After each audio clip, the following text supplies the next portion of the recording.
and welcome to Tortall Sisters, a book club podcast about the books by Tamora Pierce. I'm Risa. And I am Ariana. And we're asking you to give money to Tamora Pierce's Patreon at patreon.com/Tamora Pierce. Help her feed her colony of cats. And just be a cool lady who writes books sometimes. That's also good. That's all we are asking for. And that's our intro. That's it. That's all you're getting from us. So, Ariana, what book did we read this month? I'm feeling very hostile right now. Everything's still fresh because I just finished my notes for it, so I'm just like, ugh. Yeah. Woof. Yeah. This month, y'all, we read the fourth book in the Circle of Magic book series, Briar's book. Briar's book. Did we enjoy Briar, our happy, sweet, fun-loving baby boy? Yeah. It's going to be a good romp, right? Totally. So, did we enjoy this book? That is a tricky question to ask. 100%, I adore this book. This book is a very good book. Hard to read right now. It is a very difficult book to read in the middle of a pandemic. Really is. I will just, before you guys are listening to this episode, I'm just going to preface it with lots of people die. There is a pandemic, there's an epidemic in the book. There is quarantine happening, and there is death of named characters. So, this is a rough one. Get ready to listen to me cry every 10 minutes, probably. Because I cried reading the book. I cried writing the notes. I cried thinking about it. It's a lot of crying. A lot of crying. I have an entire box of tissues next to me for this. So are we ready to talk about Briar's book? Again, another very complicated question, because no, not really. Yeah. But I'll do it anyways. Okay. Chapter 1. All right. Briar Moss is asleep in the back of a wagon when he's woken up by his sister, Sandraline Fatorin, telling him to pick a birthday. Just pick a birthday already, kid. Briar grew up as a street rat and doesn't know his age, let alone his birthday, but Sandry is relentless and tells him to decide on one. Sandry parts ways with, and Briar is left in the wagon on the way to the mire, the poorest part of the city Summersea, with his teacher Rosethorn to help restock the medicines in the clinic, Erda's house, which is like a hospital for poor people. Yeah. While Rosethorn brings their medicines into Erda's house, Briar sets off to find his street rat friend Flick. When he doesn't see her, he approaches one of her friends, Allipup, who tells Briar that Flick is sick and wants him to come see her. Try saying Flick is sick 5 times fast. I know, I tried so hard not to go, Flick is sick, because it's not funny. It's not funny. Poor little girl. Allipup brings Briar through the sewers to Flick's hideaway. Briar examines his patient and sees she is covered in blue spots and is feverish. He's never seen anything like it, so he uses his magic to call to Rosethorn and ask her to come see Flick. After Rosethorn examines Flick, she decides that she needs to bring her to Erda's house. She then asks Briar to connect her to Niclarid Goldeye, a powerful mage who teaches one of Briar's other sisters, Triss, to discuss the new illness. I have to say it's very convenient in this book that they are able to communicate so easily, because honestly, it's just like pulling out a cell phone. It's great. It's so great. Chapter 2. Sandry and Triss are watching Nico and Uncle Duke Vedris, who plays a small part in this fucking book. I was like, you'd think he'd play a bigger part in a book where he's trying to take care of people. But I guess, he's behind the scenes trying to take care of people. They're having a serious discussion when Rosethorn magically demands the girls connect her with Nico. The girls interrupt and bring Nico into their magical conversation. Nico sees the strange pox through Briar's eyes, triggering Sandry slightly as it reminds her of the illness which ravaged everyone around Sandry when she was locked in a closet, Just a little small pox. Just a little pox to wipe people out, Neither Nico nor Rosethorn are familiar with this disease, and they decide that they need to initiate disease control protocols, including a quarantine to those exposed to as well as ill with the disease. This means Rosethorn and Briar are not returning to discipline anytime soon. The children are rightfully scared since they have not really been apart since they trauma bonded last summer. Triss tries to open up to Briar, but he shuts her down and ends the magical conversation. Before Triss can get mad, Sandry reminds her that he is just scared, so he's barking bigger than he feels. Triss starts to argue, but sees her sister is scared and scarred by the loss she's already felt to illness. So Triss comforts her instead. I adored that little bit. I even posted it in the Discord. About to snap a reply. I'm just... When the other girl leaned her head on Triss's plump shoulder, Triss relaxed. Without thinking, she thrust the rain away to leave them enclosed in a pillar of dry air. Oh my god. Good babies. I love them. I love them so much. They're all so good in this book. Guards take Rosethorn, Briar, and Flick back to Erda's house for quarantine and treatment. Rosethorn distracts Briar by quizzing him about treatments they should consider for initial symptoms. Willowbark tea for an anti-inflammatory, bringing down the fever and easing her aches, and aloe balm for her itching, pox-covered skin. She being Rosethorn, firmly but gently takes control of Flick, who, upon seeing the good in Rosethorn as well as the rapport Briar has with the dedicate, gives in to her care quickly. Doesn't hurt that Rosethorn snaps at a guard who gets all up on his high horse like this child chose to be a sewer rat. Like, well, of course you guys don't care, because those of us that work for a living, and Rosethorn's like, shut up. I'm sorry, no, it's not another word. Yes, ma'am. They get to the clinic and wash, get rid of their clothes, put on fresh clothes, and are provided with magically treated gloves and masks. Briar questions the necessity of the masks and gloves since he thinks they would have already contracted it by being around it this much. Rosethorn gives the advice people in 2020 should have heeded and makes sure Briar knows to wear them as much as possible, save for eating.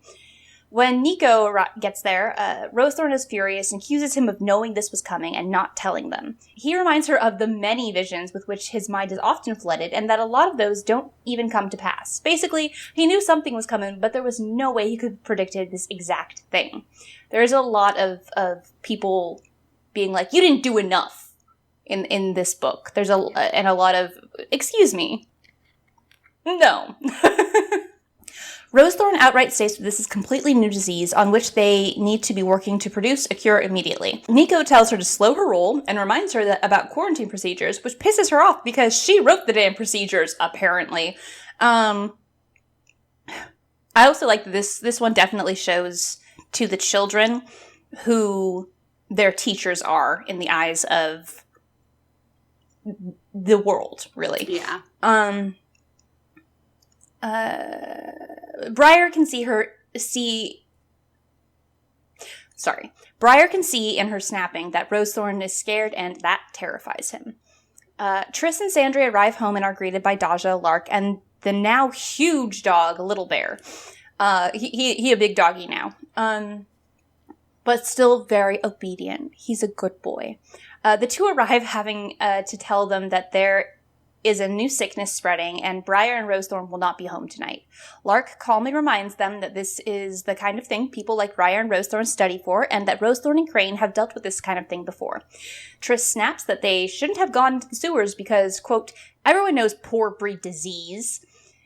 So Lark gets stern and reminds Triss that it isn't that they breed it, but that they don't have access to things required to prevent disease because the poor are left to decide between a place to live, something to eat, or their health, not all three. So, she also reminds Triss that she is shitting on the place where Briar grew up. And also the fact that Lark chides uses her and says, she specifically says, when I came back from, and I could no longer be a Tumbler, I was going to places like Erda's house. Yeah. So, and that then too. Triss. Although the very important thing though was that when she's saying this is where Briar grew up, it's really, she says that is the soil from which Briar sprung up, and she's like, he's a fucking plant. I'm going to describe him that way. Anyway, he's a plant. I love it. Okay, so good. Chapter 3. In quarantine, Rosethorn and Briar start to take samples of Flick's bodily fluids to send back to Winding Circle to be studied. Rosethorn and Briar collect their own samples to be studied as well in case they are also infected. Briar watches as Rosethorn gently coaxes Flick into drinking juice and keeping her hydrated. He notes that he's never seen her be gentle with people, only plants. When he mentions that to Rosethorn, she says that while she doesn't like nursing people, it's not hard to feel bad for a girl in her current fix. She then tells Briar to take inventory of the cupboards to make sure they don't run out of anything when they bring in more sick. Jaja, the only person we haven't, actually talked about yet, really. She was, there, but she hasn't had anything. Yeah. But Daja is making chainmail in their home, discipline, when she hears her teacher yelling. Frostpine, usually even-tempered, is yelling at a water temple dedicate because they don't have enough spelled metal boxes for collecting samples of the disease. Frostpine tells Daja to pack her stuff. They'll be working overtime in the forge to make enough spelled boxes to deal with the new disease. Pack your stuff. We're going out. Yeah, it's so funny to me because he really is just he's just they don't have the forethought that blah, blah, blah, blah. He tells off that water temple dedicate. Flick. It's he's so even-tempered because he's a fucking fire dedicate and he will burn things. Yeah, he will, quite literally. Flick becomes more feverish as the day progresses, but Briar keeps busy with the chores that need doing, such as boiling the cloths used to tend Flick. After mind-speaking with the girls, where Sandry bugs Briar about the birthday again, Briar goes to sleep and dreams about the last plague he lived through as a street rat. Cholera. He wakes up to Rosethorn tending Flick in the middle of the night. She tells him to go back to sleep. They're going to need it. As he goes back to sleep, he assures himself that Flick will make it. Rosethorn can save anyone. I love his absolute faith in Rosethorn in this fucking book. It's, so good. Anyway, chapter 4. The next morning, as the absence of Briar and Rosethorn is clear in the house, Crane shows up to ask a favor of Lark. He will need more masks and gloves, and they will need to be charmed much stronger than the normal ones. He is leading in the effort to identify the disease prior to creating the treatment. It is clear that while he is good at what he does, he's very nervous about handling the pure form of the disease. He's sorry to ask, but Lark is happy to help, and says she has been meaning to teach Sandry how to do so, and Sandry's ecstatic to learn something new. Always. The girls tell Crane that Flick has gotten worse, and Crane confesses that there have been a couple more cases of the blue pox, as well as one found dead of the disease. He thinks, things may be getting worse. Day 2 of quarantine, the guards bring in 2 homeless men Crane told the girls about. Briar and Rosethorn struggle to take care of all their patients as Briar watches Flick get a little weaker and a little more lethargic. Thankfully, on day 3, a dedicate named Henna joins them in time for more folk to be admitted. Once everyone is treated, Briar manages to silently ask Henna, using the power of that adorable face, to relieve Rosethorn and encourage her to rest. Before she will agree, however, Rosethorn asks that Henna tell her about what's going on outside. She tells them that there are 16 dead and 65 sick, and that the ill are being found in or near the mire. You know, the poor people place. Briar can't sleep, so he finds himself watching Henna. She is a healer, so he can see her working and asks what she is doing. Henna says she's doing a scan of their bodies to make sure things they are using to treat patients aren't making things worse. He asks if she could see the disease then, and she says, well, yeah, if it were one I knew, and confesses that this illness isn't even related to any disease she knows. She demonstrates on Flick, finding her body is riddled with parasites. She says Flick has a hard fight ahead of her, and Briar assures her that his friend is up to the challenge. Henna sends him to bed. In his sleep, Briar flows into Daja and Sandry, seeing the work they are putting in to help with the epidemic. He's surprised to see Sandry is worried about Crane, so he startles awake. I mean, I think it was the kid near him, not Flick, but there was a kid that was having a fucking seizure. So I think he misunderstood what woke him up. Henna explains that the seizure is a result of the fever, and explains the results of a lack of oxygen to the brain. Sorry. This is what happens. This is the result. Briar asks, in between convulsions, the boy is hallucinating. Briar asks Henna why she doesn't just fully heal these people and is confronted with the human limitations of magic. Using that much magic would possibly kill her, which being down a healer at this time would kill many others, and would definitely deplete her strength, so she would be useless for at least a month. Again, killing many she could have healed to the point of at least getting better on their own. More begin having seizures and coughing fits, so soon the idea of rest is a distant memory. Jacobus, basically the crane of Erda's house, because he doesn't show up much, but he shows up to be like just a pain in the ass every once in a while. Yeah. Anyway, he shows up to tell them, well, the facility is officially designated for people with the new sickness. Many more will be arriving, but fortunately, that does include people to care for the sick. Chapter 5, the easiest chapter, because it is literally 8 pages long. After learning that Henna had joined Briar and Rosethorn to help tend the sick, everyone goes to bed early and with relief. Triss wakes up in the middle of the night. I don't know why I said to go to that page to read it. Probably to read. So Triss woke sometime after midnight to the sound of rain. It's not necessary, but she uses her magic to, like, spread out over the house to find people. Like, she finds, Lark slept heavily, the warmth of her magic lower than Triss had ever felt it, and they were able, she, like, sees... Triss found Little Bear's life force, that of a dozing animal with unhappy dreams. He had to be sleeping in Briar's room again. Oh my gosh. Oh, that's the point. Her sense of him was nearly overpowered by the magic that radiated from Briar's Shockin. There was curiously similar feel to the Shockin and to Little Bear, a kind of sadness. They missed Briar. We all do, she muttered crossly, stuffing her feet into thin leather slippers. Can't you keep it to yourselves? That's what it was that I wanted to read. Yes. I thought that was it, because I'm like, oh my god, this baby. I love Triss. She leaves the cottage in the rain and goes down to the temple walls to look out. Nico joins her and jokes that when she has her own home, she'll need a lookout tower since she likes heights to observe weather. Nico asks Triss to check the storm to see how long it will last. After she tells him it might be 2 days, he asks if she can send the storm away, which alarms her as he has always told her not to mess with the weather. He tells her that it's important, as the rain is raising the water level in the sewers, which means it might spread the disease faster. She sends her magical self out to the storm and finds that sending that one away would do no good, as there are more behind it moving in. After hearing the bad news, Nico is approached by a provost's guard. He says that Nico is needed in the town. There are now bluepox cases inside the city itself. So it has escaped the mire into the general population. Yep. Chapter 6! Every bed in Erda's house is now filled, and the added help allows Briar to pay special attention to Flick.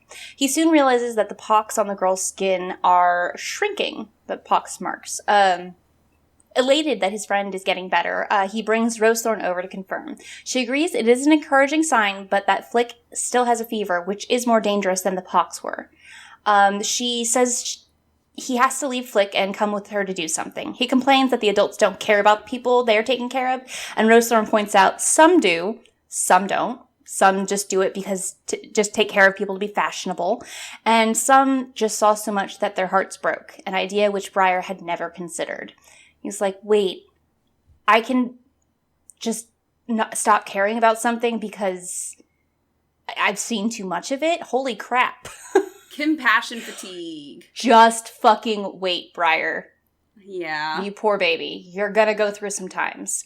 Rosethorn brings Briar down to the storeroom, which is basically empty. She tells him that someone stole, ran off with, and sold everything Rosethorn has spent the last 18 months making and supplying for emergencies, which makes Briar rightly angry because fuck that asshole. She needs him to help her freshen the supplies they do have. It's a very intricate description, but basically she tells him to shape his energy into the Father Willow and takes her tree form, her D&D druid action, which Briar can see better than last time in Goldridge, and comments that she is like a shotgun. Then they replenish. They just do it.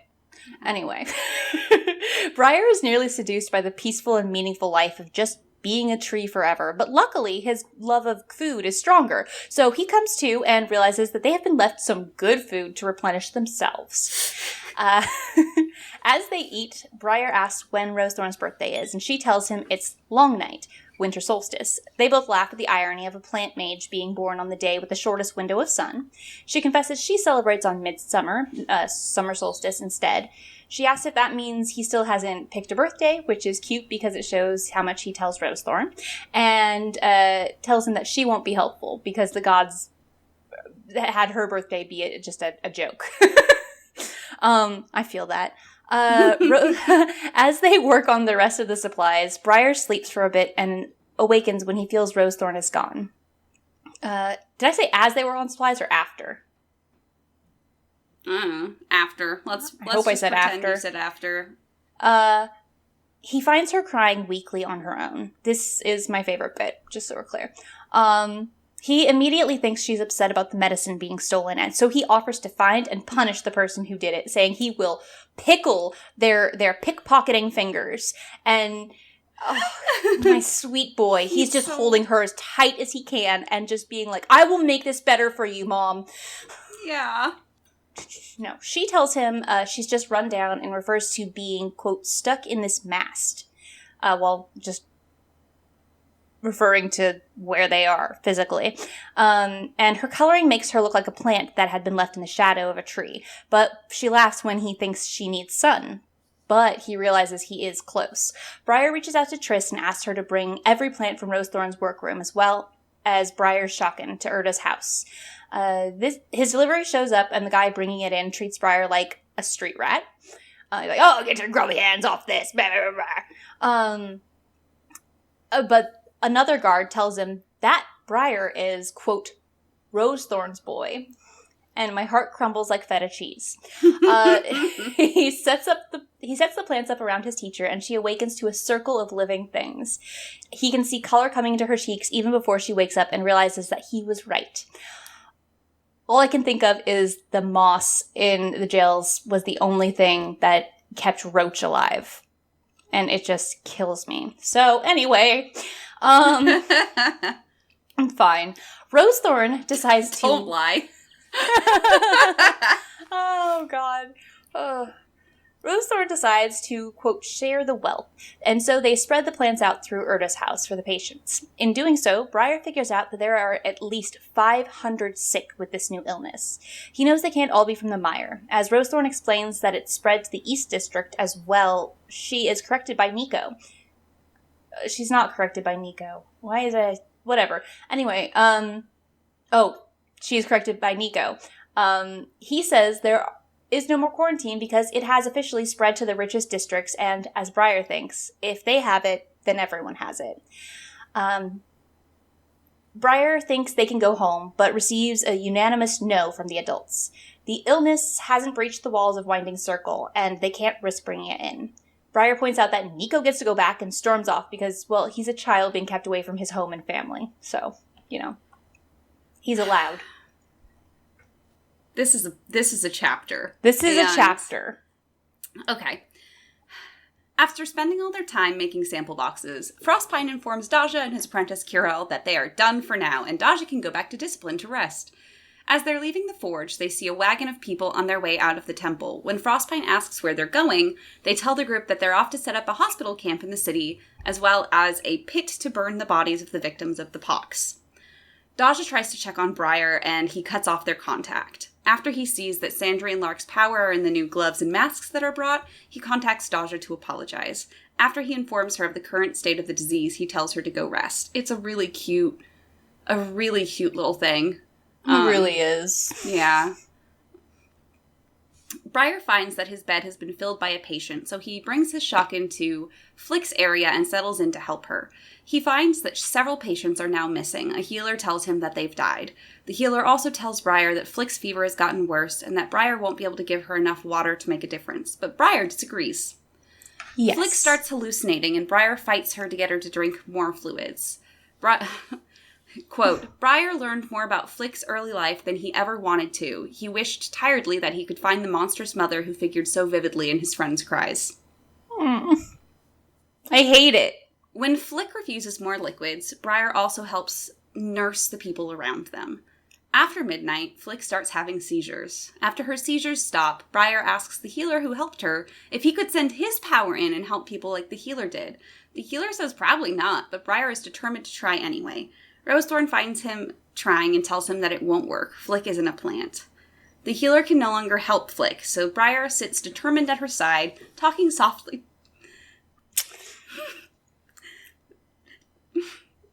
If at any point you need me to tap in, just let me know. Talking softly to her about all the mischief they'd gotten up to and what they'd do once she was well. And then I have page 84. Flick's breathing slowed, as if she did remember, as if she savored the memory of either the victory or the hat. Cheered by that, Briar talked on. Once we're sprung, blah, blah, blah, blah, blah.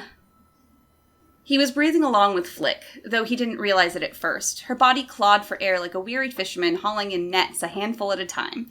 There was always a halt when Flick stopped inhaling. Each time Briar stopped when she did, waiting longer and longer for her to start again. He silently begged her to let go of her lungfuls of air. He couldn't talk as well as breathe with her, to help her, so he shut up and clutched her hand, watching her chest slowly rise and fall, rise and fall, rise and fall. He emptied his chest and waited. She was about to breathe in, about to at any moment, except Briar choked and gasped, inhaling frantically to fill the starved lungs. He wheezed a spittle.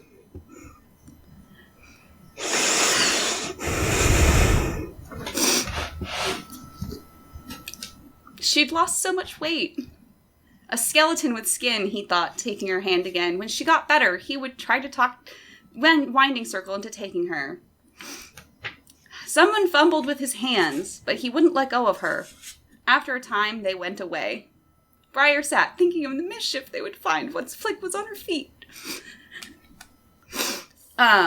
When dawn breaks, someone touches Briar's forehead and tells Rosethorn that the thumbprint of oil, is red, so she can take Briar home. Rosethorn tells Briar that the thumbprint on both of their foreheads are Crane's detection oil, and since it's red, it means they are free of the pox. Rosethorn tells Briar that they're going home, but Briar argues that he'll wake up Flick if he goes. Rosethorn gently tells him that he knows better, and Briar finally realizes that Flick is dead. He takes his shotgun and they leave the hospital. A squad of the Duke's Guard arrives to escort Briar and Rosethorn home. They are met by Little Bear, Daja, and Triss as they arrive home. Little Bear frantically checking Rosethorn and Briar to make sure they're okay, going like back and forth and back and forth and back and forth.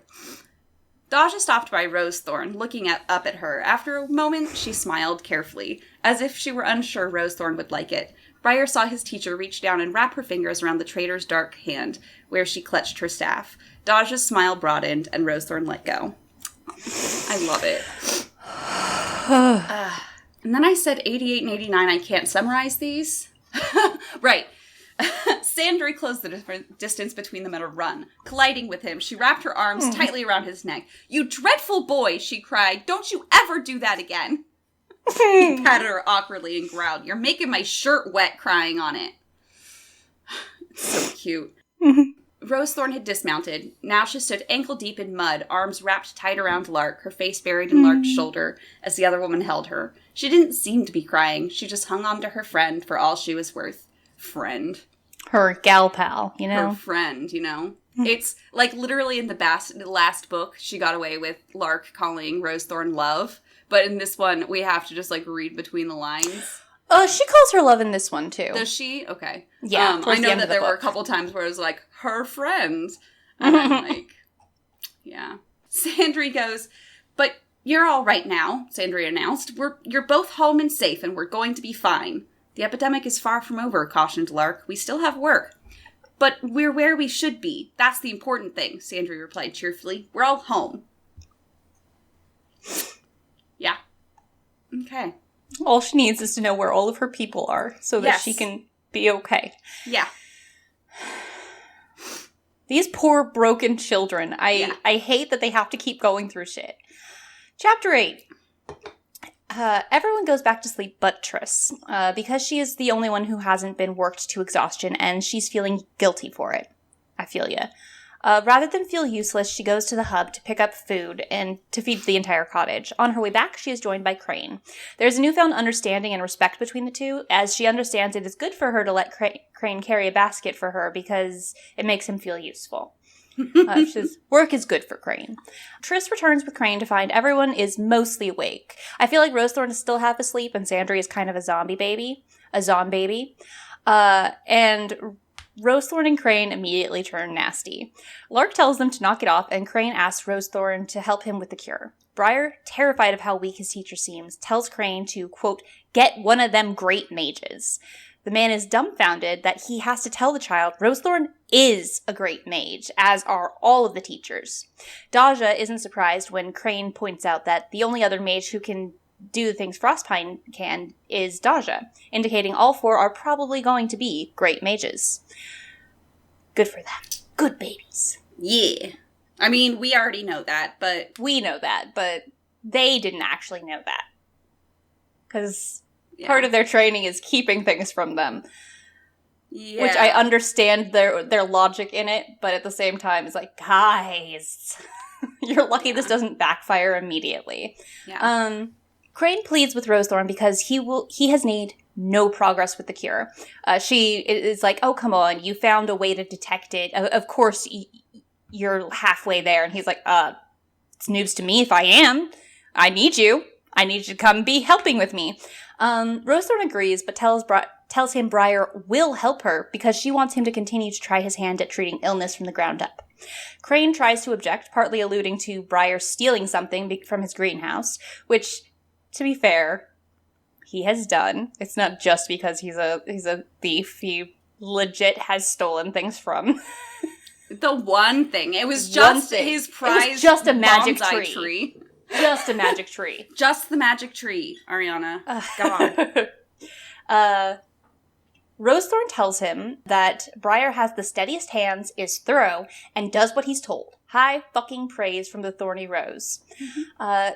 Crane relents and leaves with the fresh masks and gloves Clark and Sandry made. Before Rosethorn returns to bed, she tells Briar and tells Briar to rest. She notes that they will be working in Crane's beautiful greenhouse, so there's at least something for him to look forward to. Briar dreams he is chasing Flick through the sewers and can't keep up with her. The water keeps rising and he keeps asking her to wait, but she tells him she can't wait, even if it's his birthday. He wakes up remembering she has died, and Little Bear is quickly licking his face to make him feel better. Briar begins blaming himself because he should have used his magic to save her. Before he can wallow, his sisters begin filing into his room. So first Sandry comes in, and Briar says he might choose the day Flick died for his birthday. But she tells him Flick would not have wanted him to feel sad like that every year. Daja follows with incense, a traitor tradition for cleansing bad dreams, and soon Triss comes in with a starling, which has to be Shriek, having returned from his winter migration. The children are just like, Shriek's here now. And, he holds the bird as she sits down, clearly the same bird because he loves them. And, anyway, everybody settles in, all four children, both animals, to sleep in Briar's bed for the rest of the night. Rosethorn awakes Briar from his bed of siblings just before dawn. His bed of siblings. They join the others working on the cure, and Briar is left with Crane's student Osprey, and meets the very helpful other workers. They help him scrub in and show him the procedures, at which point Briar realizes he can do this. He can read, he can measure things, he knows from different things. He's like, oh, okay, no. This is easy. This is just following directions. I can do that. Love it. We see how quickly Crane will remove someone from his lab as he sends someone home for dropping something and asks for 2 more to replace them. Rosethorn grabs Briar and asks him to come help her with something else. I don't know what that other thing is because I don't know. But she just says, well, I think it's the actually treating because she takes him in to do what she's doing rather than just what the others are doing. Gotcha. Rosethorn gets settled in the research lab as Briar starts his task with the trays, as he was shown. He was shown a tray that he puts drops in one thing and then drops in the other thing, and that's really all you have to care about. Crane watches as Briar does the task properly, then begrudgingly lets him get on with it. Briar is secretly impressed with Crane and how he works. Not that he'd admit it to anyone. Crane and Rosethorn fight, but Briar decides that they're enjoying it, so he'll leave them be. After lunch, Briar notices a wink of silver in the tray of essence, meaning a trace of magic in the disease. Instead of telling anyone he sees it, he decides he needs a second opinion. When Crane dismisses his newest scribe, Briar suggests Triss to take her place. Crane warily accepts, and Triss is brought via Brainlink to the greenhouse to work. Triss impresses She is so Crane. excited. She is so She's excited. like, finally! Finally! I'll be there as soon as I can. Triss impresses Crane with her work, and he allows her to stay. When they take a break, Triss looks at Briar's trays and sees the magic too, which is what Briar hoped would happen when he suggested her for the job. They look at the essence itself, and Triss confirms her belief that there is magic in it. When they return from their break, Triss tells Crane they need to send for Nico because there's magic in the pox. After being convinced that she can see magic, Crane obliges. It's like an awesome thing that now they know that there is magic in the pox. Nice. They will need We to can like make progress. Yeah. What was I going to say? Oh, that is I guess something that they at least learn from Nico, because Briar does not tell her very purposefully that he sees the magic because he doesn't want to suggest it and have her, think she sees it when she doesn't actually. So I guess that is a good part of how Nico has been teaching them, because I didn't note it when it happens because there's other stuff going on, but later Triss finds out that the spell Nico did on her spectacles to make her see magic wore off within a week, and they've been just seeing it on their own. It was like, it's amazing, the power of suggestion with young minds. Okay, chapter 10. Rosethorn, Briar, Triss, and Crane return to Discipline, where Rosethorn and Crane argue well into the night, possibly all night.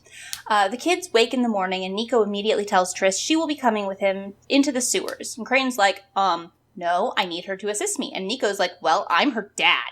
And Crane is like, well, I need her, and you don't. And Triss is like, is this what it's like to have boys fight over you? And the children snicker, and in the end, Nico wins, and they go. Frostpine comes to get Daja because they have work to do, rather. But Lark and Sandry get to rest for the day. Apparently, yeah. I want to rest with them.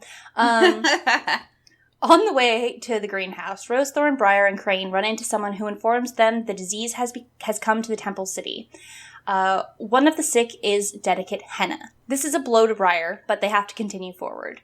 Triss and Nico arrive in the sewers, and Nico performs a charm which will allow Triss and Nico to see footprints they need to follow, the magical illness's trail, as well as traces of it in the water itself. They can see where the water's contaminated because there is this gold glow, but it's the footsteps that they want to follow because those are what are going to take them to where, it got on someone's shoes or whatever. Yeah. Triss is panicked by the idea and pleads once more for Nico to just let her leave. But he kind of breaks down, and he's like, I don't want to be here either. You think I want to be in this grossness? I just need someone to be here with me. And, suddenly she really realizes that his fastidious nature is actually OCD, and this place terrifies him more than her. So she decides to be brave and parts the disgusting water, stating, you should have reminded me I could do that. We're fine now. Let's go. Yeah. But it's such a gentle way she does it too. She's like, yeah. There we go. See? It's okay. It's okay, Uncle Nico. I know, exactly. It's just like pat. Back in the lab.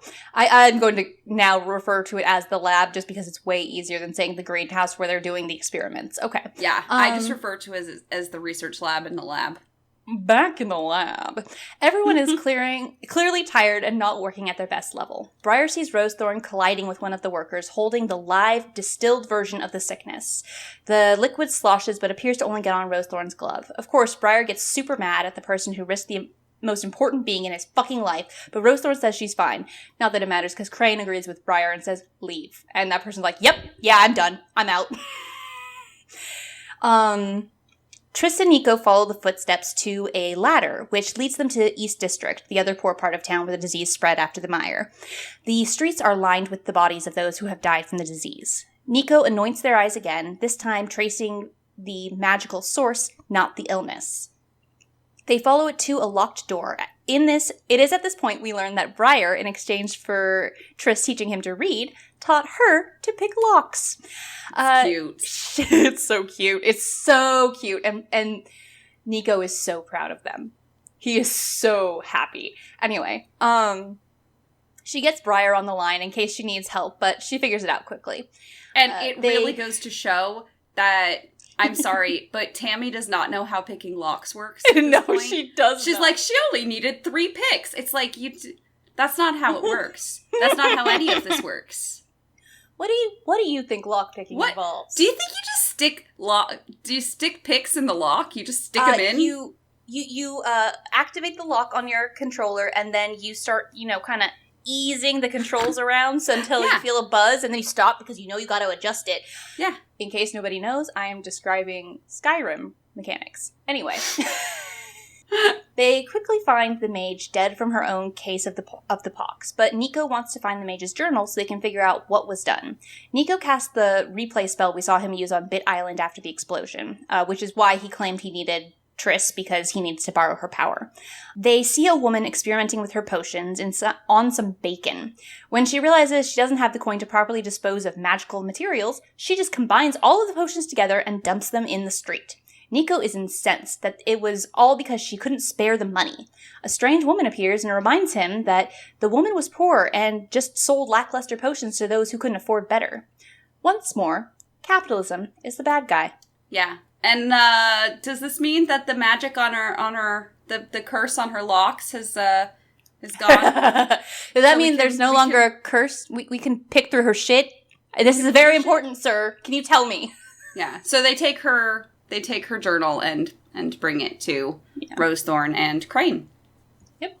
After returning to the greenhouse and telling Crane and Rosethorn the news about the weight loss potion, which, by the way, it was a weight loss potion. She was literally making a potion that would, it was supposed to cause the weight loss and the fever and would be part of burning off the fat. And you would want to make it resistant to willow bark tea because no one wants their expensive weight loss potion to just get undone by drinking willow bark tea for a headache. And what else?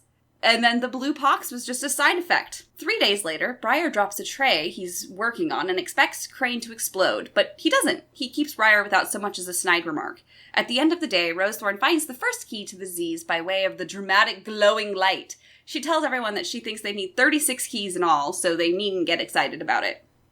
But they will anyway.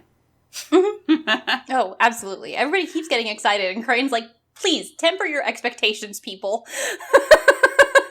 The next morning, Rosethorn asks Briar if she can have some of his magic. Hers is getting drained. Briar obliges, but becomes suspicious when Rosethorn also says she has a headache. As Crane finds the second key, Briar notes that Rosethorn has also lost weight.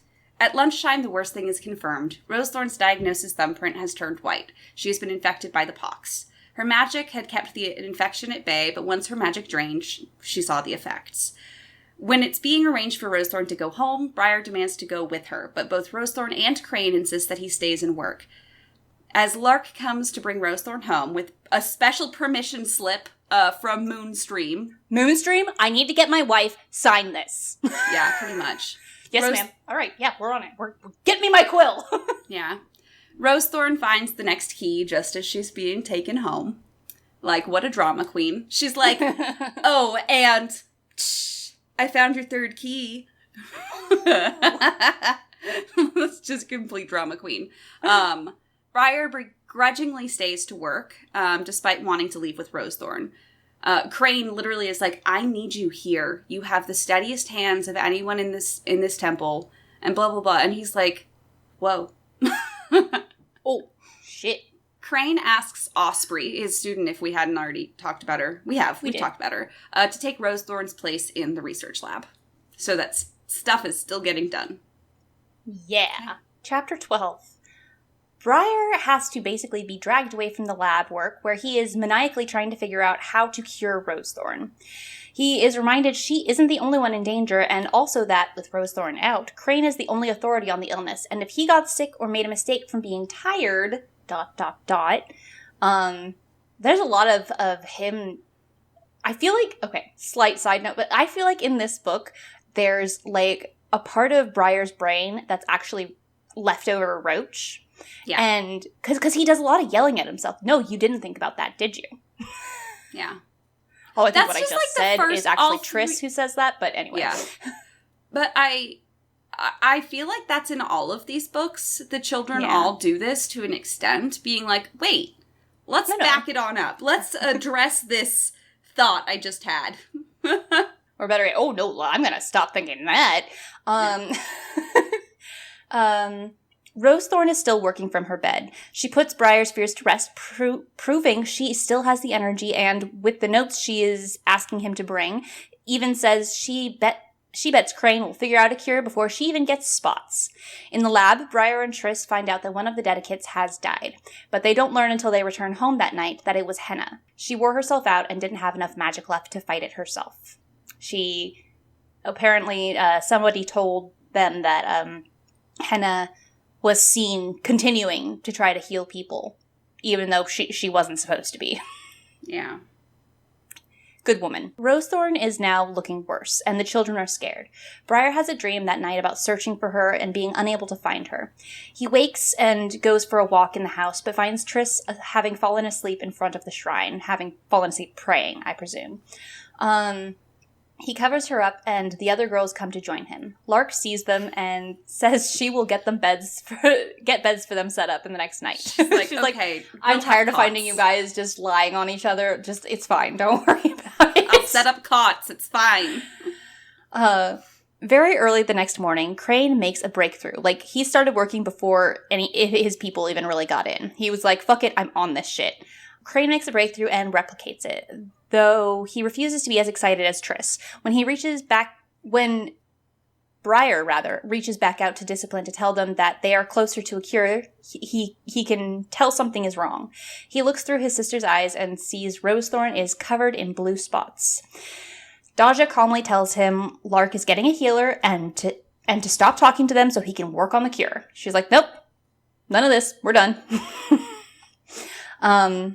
I love that she's very much the oldest of them, even though she's the youngest. She's literally the youngest, yeah. Later in the book, she says, who anchors? Who else? It's her. She's their anchor. Always. By that evening, Crane had made 8 successful tests. Rosethorn notes there are 10 he will need to complete, but that she volunteers to be the first human test. She is, however, very faint and forgetful. Not the strong Rosethorn they know, like she forgets the word for human essence. The next morning, Crane finishes the last 2 he needed and asks Briar, have you ever picked a lock that needed 10 keys before? And at first Briar's like, no. He's like, well, now you have. And it is so cute. I think I mentioned it at some point, but honestly, he's as soon as Rosethorn goes, he really relies on and puts faith in Briar and Triss. It's beautiful. Anyway, Daja and Rosethorn have a moment wherein she tells the girl how she came to work on diseases. She says she and Crane both came here to complete their novitate, or doctorate. Novitiate? Novitiate. I don't know. Doctorate.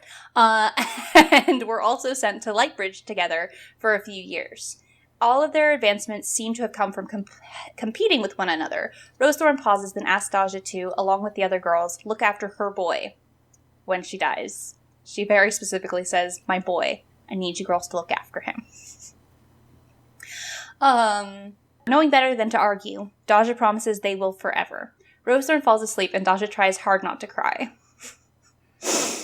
Progress toward the cure and Rosethorn's descent are neck and neck. She is feverish and hallucinating and doesn't recognize her charges. Crane keeps Triss and Briar close, admitting he sees the qualities Rosethorn told him Briar possessed, and they finally have a cure. It takes several pages, but try again. Crane shows up at Discipline and administers Rosethorn's cure. It seems to be working, so Crane tells Triss and Briar he will need their help because there are still some issues with older and younger patients receiving the cure. Yeah, he literally shows up at, like, dawn and knocks on the door, Well, I'm except shooting Little Bear tells them that he's there. So he literally is going to knock on the door, and Briar opens it, and he's like, it worked. I have a cure. I'm bringing it to Rosethorn. So good. 5 days after Rosethorn started mending, Briar and Triss were sent home from the air dormitories after working nonstop to get the cure to the point where it could be released. When they get home to Discipline, they find that Rosethorn has developed pneumonia. Rosethorn's pneumonia is so far gone that the healers they have left at the temple, the rest are in Summersea helping with the cure, aren't strong enough to help her. Lark decides she needs to find Moonstream herself, as she started out as a healer. And then Lark makes them promise to not be connected to Rosethorn's magic if she goes, because they won't be able to come back from that. Lark returns after going to find Moonstream, and tells the children that Moonstream is in the city as well as the other ones, and she's going to go get her. She says a healer is on his way to sit with Rosethorn in the meantime, but she tells the children to watch her for now. They all take turns, just sitting with her while she's kind of going in and out of consciousness. On Briar's watch, he dozes off, and he wakes up to Rosethorn having a seizure. As she's turning blue, Sandry runs in, screaming for Daja and Triss to follow. Briar watches Rosethorn as Rosethorn dwindled in his power's eye, as if she had gone over a long drop. Briar throws a root of power to his shotgun as an anchor, and then he grabs some of Rosethorn's magic and leaps in after her. Sandry ties herself to Briar's magic, then Triss to Sandry's. Daja is the anchor to the physical world, keeping them all tethered to the land of the living. Briar finds himself... I'm gonna be going... Yeah. Just ignore my voice wavering. It's happening. I'm crying, and it's not gonna get better. No. Briar finds himself in a barren landscape and doesn't know how to find Rosethorn. Sandry points out that the thread of Rosethorn's power that Briar is still holding, and tells him to follow it to her. As Briar starts to follow it, people start shaking Daja's physical body, trying to get her to reel them in. The girls tell her to tell the physical people that if they sever the tie, all of them will die. Daja is then left alone. Briar follows the thread through the landscape, and as Rosethorn's power gets stronger, he sees green things, meaning he's definitely going the right way. At the end of the thread, Rosethorn is standing in an unruly garden, getting ready to take it on as a project. When she sees Briar, she immediately tells him to leave. He argues with her. Absolutely not, she said firmly. Turn right back around. Girls, she called, bring him in. Nope, he informed her. Not without you. Don't be absurd, she snapped. You have a long life in store. So do you, he replied stubbornly. I did good. I'm just going to read this, apparently, because it's good. It's good. It's honestly, this chapter is one of the most memorable chapters to me. Yes.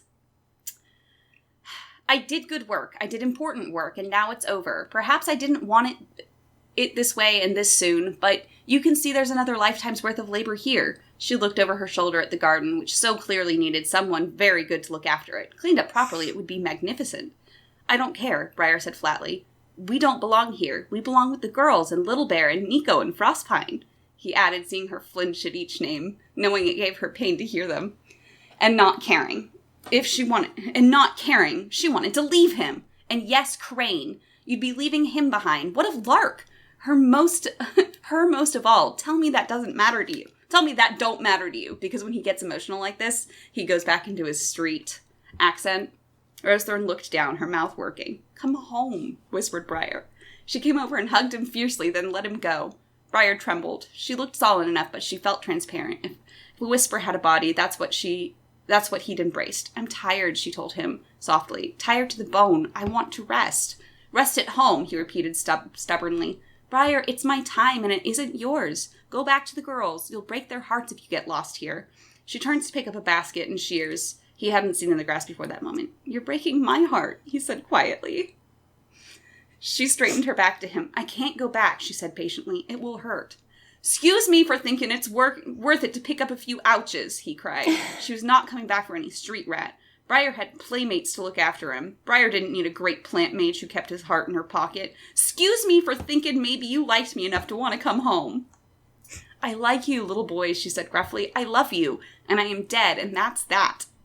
He took a breath. Here was the end of the debate. She wouldn't change her mind. Not now. Already he could feel Sandry's grip on him fray. They were never supposed to have been able to do this in the first place. Fine, he said. He turned, wrapping Sandry's ties to him around his waist. A knife had appeared in the grass by his feet. Had the garden appeared for Rosethorn in the same convenient way, the boy wondered? He scooped the knife up one-handed and began to gather the threads into a rope he could cut. Rosethorn was always suspicious when he agreed with her. She turned. What's fine? This! Here! It was harder to gather the threads of his connection to Sandry than he'd expect. She fought, commanding the hair-fine strands to twitch from his grasp. Briar struggled with her, with Daja feeding the strength of stone to her, and Triss adding lightning and the shock in its terrible, unmoving calm, an old tree's patience. I'll stay here and help. He cast a look at the overgrown park. The vine that covered that side of the garden had a nasty look of something that would throw out new shoots as the old ones were clipped off. You'll need it. Absolutely not, cried Rosethorn. You are going home. The girls, they'll miss me, and I'm sorry for that. But they got their teachers and Lark to make a home. They'll manage. I can't. I'm staying. He began to saw at the fibers, cutting them handful by handful. The girls argued furiously, refusing to accept his choice. Daja and Triss passed still more of their strength to Sandry. The Shocking did not argue. It could only wait. Stop fussing, Briar ordered his friends. You know why I'm doing this, so let me do it. A surge of fresh magic boiled down the tie that bound him to them as he fought to cut the last of it. It wrapped down around him like a loop of rope and held him fast. Idiots, Rosethorn said, pale and frightened now. You'll all die. Briar gave up trying to reason with them. He sat. The final loop of magic popped over his head as if he'd been oiled. Sandry shrieked in fury and hurled a fine thread around his wrist before they lost him. The thread strained. I stay, Briar told Rosethorn. With you. With a sigh, Rosethorn dropped the shears and basket, then knelt, folding her arms around him. You will regret this for every day of the rest of your life, she whispered. I'm going to see to it. He wrapped his hands firmly around her wrists in case she changed her mind abruptly. I know, he said cheerfully. To the girls he said, reel us in. Amazing. In the land of the living, Lark is scolding the 4 children while kissing their heads. Just like... She's like, don't you ever do that again. Yeah. Moonstream is there and uses her magic to strengthen Briar's connection to the living world. Moonstream examines Rosethorn, intending to burn out her pneumonia, but finds that Rosethorn's lungs are clear.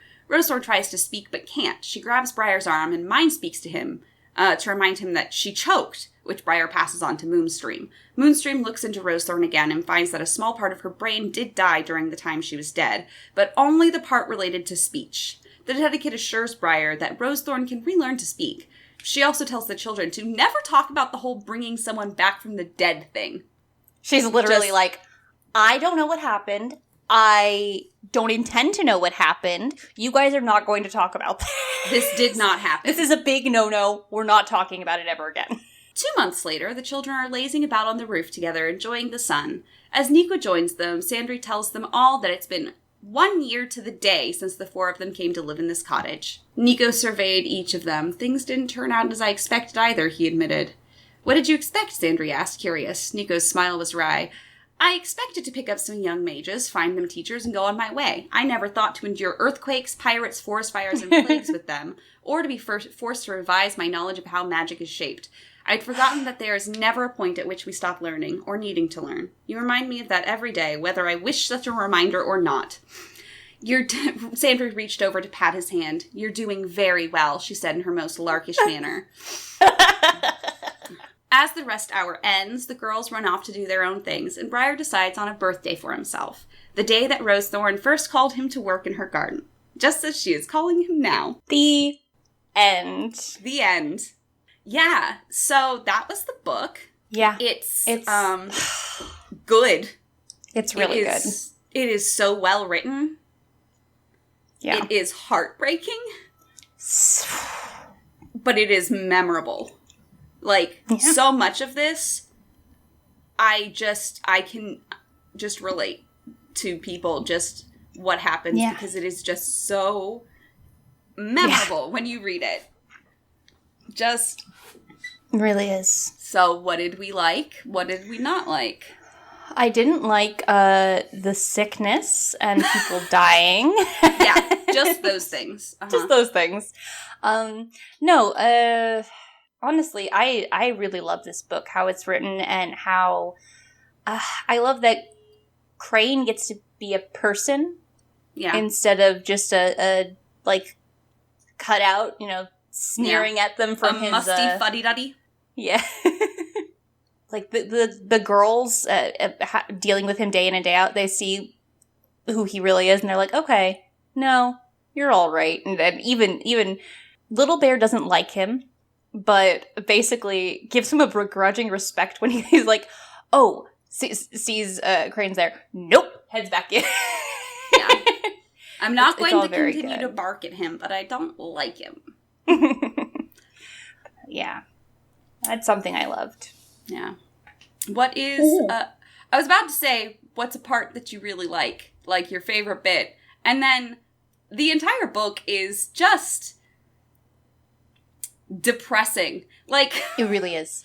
It is extremely depressing. The worst thing to say is that my absolute favorite bit... is when they're in the world of the dead? Is when she says, you will regret this for the rest of your life. See...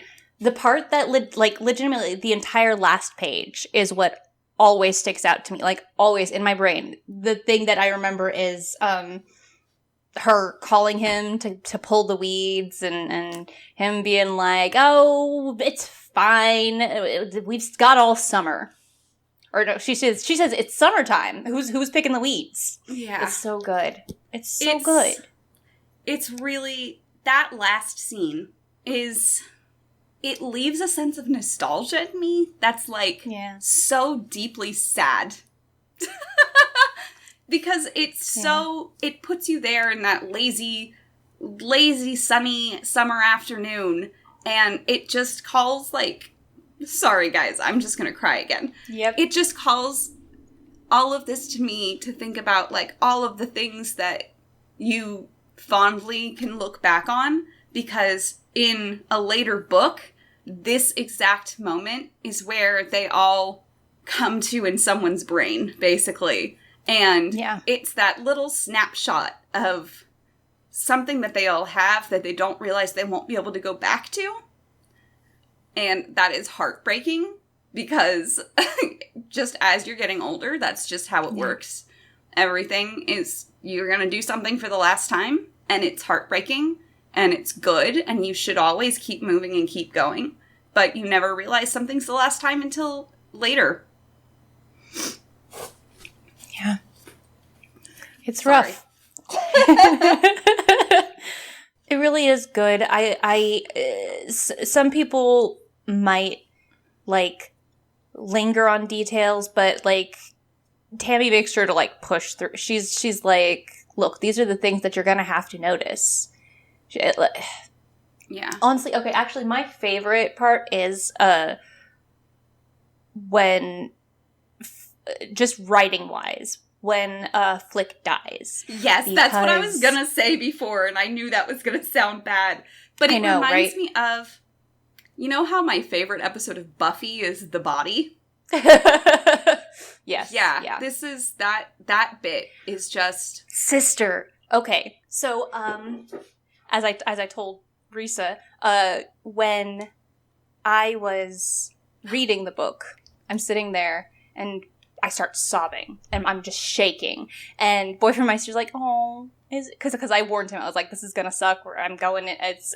He's like, "Oh, did the bad stuff happen?" And I'm trying to describe how he notices all the weird things and then the weird thoughts that come to mind when you're just in shock from loss.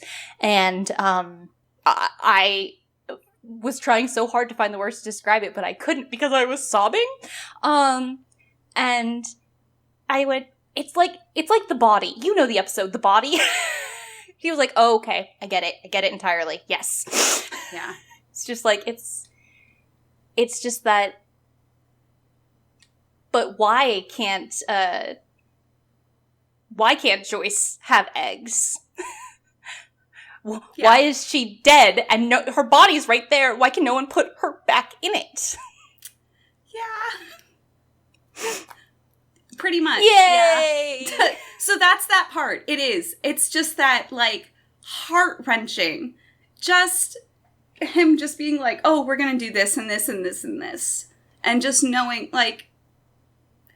And then the fact that when Rose Thorn is just like, oh, you know what happened. And he just, like, drops her hand and grabs his shotgun and they leave. Like, he just remembers being bustled out of there. And Rose Thorn yells at someone, no, we're going. Yeah. I'm taking my boy and we're leaving. Yeah. He doesn't need to be here. Yeah. It's such a and here's the thing. Why the fuck did I have to have both chapters with, like, people dying? I know. I was fucking rude. I felt really bad. I was like, it's not like I chose the order. I was just like, oh no, she's gonna have the worst parts. But yeah, so that's Briar's book. Fantastic. It is. Fuck you, Tammy. 5 out of 5 stars. What are we going... Like, this is an actual question. What are we reading next time? Because in my opinion, we should now hit up the Trickster's...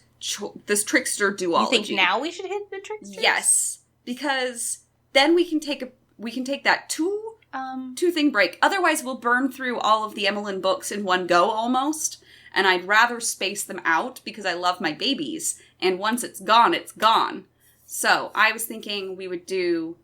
the Trickster duology, next? Yeah, okay. And then do Circle Opens, and then do Becca Cougar. Okay, I was actually genuinely looking forward to Magic Steps. Yeah, but Step Magic.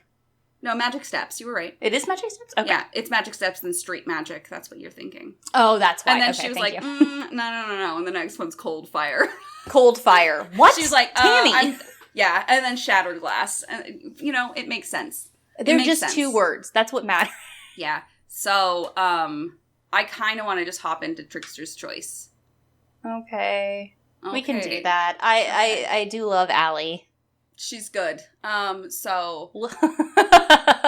She's something, all right. She is definitely the daughter of Alana and George. George. Thank you. Yeah. I kept trying to call him Neil. No. Don't know why. Person. But yes, so that's what we'll do next month. And we'll see. It's not going to be happening in the middle of the month. I don't know if you guys have noticed, but the 15th is no longer the day we post it. We post it whenever we can get around to it. And that'll probably be sometime later in July. So probably. Yeah. That's what we're going to read next time. That there's slavery. That's my trigger warning. Slavery and kidnapping. So that's there's that. Yeah. So if you want to give us any money, don't go give Tammy money on her Patreon. And yeah. So I'm Marisa. And I'm Ariana. And we're asking you guys to keep on reading.